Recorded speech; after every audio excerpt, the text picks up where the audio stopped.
विपक्षी गठबंधन आईएनडीआईए की चौथी बैठक कल दिल्ली में संपन्न होगी।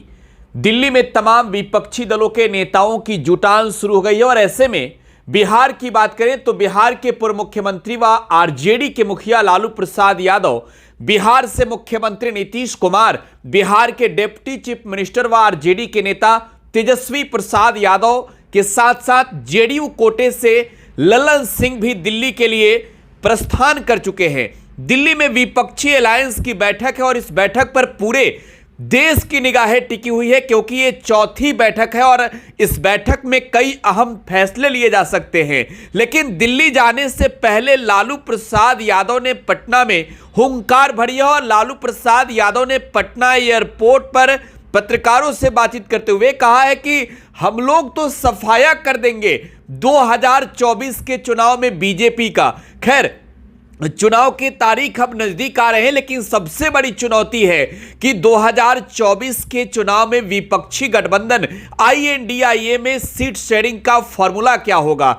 सबसे बड़ी बात कि देश के कई राज्यों में चुनाव हुए, 5 राज्यों में चुनाव हुए और साफ तौर पर यह नजर आया कि कांग्रेस ने एक तरफा चुनाव लड़ी और यही वजह है कि विपक्ष की तमाम पार्टियों ने इस बात को कहा कि यह हार जो है विपक्षी गठबंधन आईएनडीआईए की नहीं है बल्कि यह हार कांग्रेस की हुई है।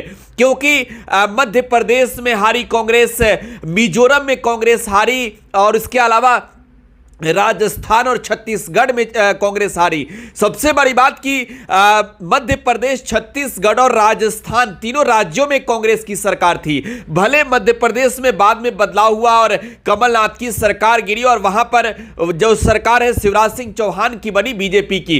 लेकिन आज की जो कल की जो बैठक है उस बैठक में इस पर भी रणनीति बनेगी, चर्चा होगी कि किस तरीके से आगे को लेकर क्या कुछ फॉर्मूले तैयार किए जाने हैं। देखिए, इससे पहले जो कोऑर्डिनेशन कमेटी की बैठक दिल्ली में संपन्न हुई, कोऑर्डिनेशन कमेटी की बैठक में यह तय किया गया कि जिस राज्य में जिस दल का अस्तित्व जितना बड़ा होगा उस दल को उतनी अहमियत 2024 के चुनाव में मिलेगी। लोकसभा के चुनाव में बिहार में 40 लोकसभा सीट है लेकिन यहां लड़ाई इंडिया वर्सेज एनडीए के बीच है। तो India national developmental inclusive alliance की चौथी बैठक अपने आप में अहम है फैसलों के लिए, अपने आप में अहम है रणनीति के लिए और अपने आप में अहम है नरेंद्र मोदी सरकार को घेरने के लिए जो चुनौतियां हैं उसमें कैसे आप आगे बढ़ सकते हैं। इसके लिए देखिए, लोकसभा का शीतकालीन सत्र चल रहा है और संसद के शीतकालीन सत्र के दौरान ही यह बैठक हो रही है। दिल्ली में जुटान हो रही है तमाम नेताओं की। तो इस बैठक में कहीं ना कहीं लगभग सब कुछ क्लियर कर लिया जाएगा। और क्योंकि आपको मालूम है बिहार की अगर हम बात कर रहे थे तो मुख्यमंत्री नीतीश कुमार ने कई बार साफ तौर पर कहा है कि चुनाव के तारीख कब अनाउंसमेंट कर दी जाए, चुनाव कब हो जाए ये कोई नहीं जानता। बहरहाल सबकी निगाहें टिकी है कल इंडिया अलायंस की बैठक में क्या कुछ खास होने वाला है।